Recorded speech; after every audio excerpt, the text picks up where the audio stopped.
จ้าสบายดีมาพบกับ2 New Scanner ตามเคยเนาะก่อนอื่นต้องขอขอบใจ FC ที่อยู่กับ2ของพวกเรามา6กว่าปีแล้วก็ขอขอบใจผู้ติดตาม 120,000 คนทุกๆท่านจากประเด็นดราม่าการจัดซื้อจัดหาเครื่องบินรบระหว่างฝั่งไทยกับสหรัฐที่ถือว่าเป็นอีกหนึ่งสิ่งที่เป็นประเด็นในอดีตจนมาถึงปัจจุบันนั่นก็คือไทยได้เสนอขอซื้อ F-35 ที่เป็นหนึ่งในเครื่องบินที่ทันสมัยที่สุดในโลกจากสหรัฐแต่ว่าสหรัฐปฏิเสธบ่ขายให้เนาะทางไทยก็เลยหันไปเจรจาซื้อ Gripen EF จากสวีเดนแทนแต่ทางสหรัฐก็เสนอขาย F16 Block 70 V Viper และก็ F15E แต่ว่าทางไทยแมนบ่เอาแล้วเนาะหันไปตัดสินใจตกลงซื้อ Gripen EF รุ่นใหม่ของสวีเดนซึ่งก็อยู่ในขั้นตอนสุดท้ายใกล้จะเซ็นสัญญาในไวๆนี้จนทางบริษัทซับผู้ผลิตได้ออกมาเปิดเผยว่าจะส่ง4ลำแรกในปี 2029 ที่จะมาถึงนี้ถึงแม้ว่าปัจจุบันนี้ทางรัฐบาลไทยแมนกำลังพิจารณาในการจัดซื้ออาวุธของสหรัฐเพื่อเอาใจด้านภาษีกับสหรัฐ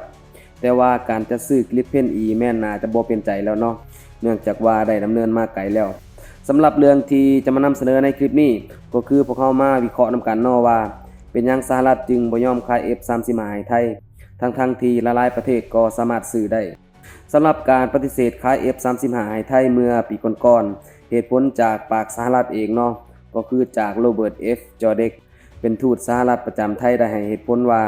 กองทัพอากาศไทยแมนอาจยังบ่มีโครงสร้างพื้นฐานที่จำเป็นสำหรับเครื่องบิน F-35 ซึ่งรวมถึงความปลอดภัยของฐานทัพอากาศสนามสำหรับการบินการบำรุงรักษานักบินที่มีความพร้อมและบุคลากรอื่นๆนอกจากนี้แล้วทางสหรัฐยังตอบแบบรักษาน้ำใจอยู่เนาะว่าในอีก50 ปีข้างหน้ายังคงจะพิจารณาอีกเทื่อนึงซึ่งแน่นอนว่าไทยแมนบ่รอท่าได้หันมาเจรจาจัดซื้อ Gripen EF จากสวีเดนทันทีซึ่งนั่นก็แม่นเหตุผลจากทางสหรัฐเนาะจากนี้พวกเรามาวิเคราะห์หรือว่ามามโนเอาเองเนาะจากประสบการณ์การเฮ็ดคลิปมาพันกว่าคลิปและก็การวนเวียนอยู่กับข่าวการทหารมาหลายปีพวกเรามาวิเคราะห์ร่วมกันเนาะสำหรับข้าพเจ้าแล้วเหตุผลที่1ที่สหรัฐบ่ขาย F-35 ให้ไทยนั่นก็คือ1ก็คือทั้งไทยแมนบ่ได้เข้าข้างสหรัฐ 100%หรือว่าบ่ได้ปักหลักเป็นพันธมิตรสหรัฐ 100% อย่างอิสราเอลเกาหลีญี่ปุ่นสิงคโปร์และอื่นๆเป็นต้นไทยแมนพยายามจัดหาและครอบครองอาวุธจากเกือบทุกค่ายบ่ว่าจะเป็นจากรัสเซียยูเครนจีนเกาหลีสหรัฐยุโรปเหล่านี้เป็นต้น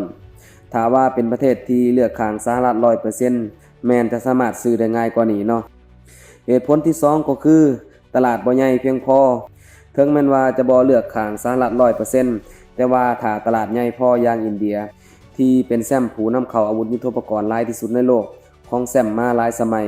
จำนวนการสั่งซื้อและออเดอร์แต่ละครั้งแม่นถือว่าหลายฉะนั้นสหรัฐมักจะเสนอให้อินเดียจัดซื้อ F-35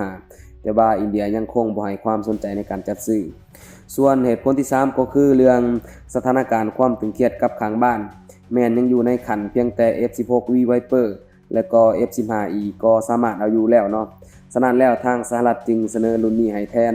ถ้าว่าเป็นเกาหลีญี่ปุ่นที่มีคู่ปรับระดับมหาอำนาจนิวเคลียร์อย่างจีนและเกาหลีเหนือการจัดซื้อ F-35 ก็จะถือว่าง่ายกว่าส่วนเหตุผลที่4ที่เป็นเหตุผลสุดท้ายสำหรับคลิปนี้เนาะซึ่งเป็นเหตุผลเก่าที่สหรัฐนำใช้ในเบื้องต้นแต่ว่าปัจจุบันนี้บ่เห็นนำใช้แล้วเนาะนั่นก็คือในเมื่อก่อนสหรัฐได้กล่าวว่าจะขาย F-35 ให้เฉพาะประเทศที่ร่วมพัฒนา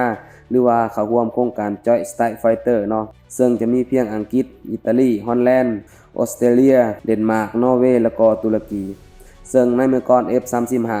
สหรัฐจะเบิ่งว่าเป็นเทคโนโลยีที่ทันสมัยที่สุดในโลกบ่ต้องการให้เทคโนโลยีแบบนี้ตกไปอยู่ในมือหลายๆประเทศแม้แต่ประเทศที่เป็นสมาชิก NATO โดยกันก็ตามซึ่งนี่ก็เป็นเหตุผลการวิเคราะห์ของข้าพเจ้าเนาะถ้าว่าท่านผู้ชมมีเหตุผลอื่นๆก็สามารถคอมเมนต์กันได้ด้านลุ่มขอขอบใจ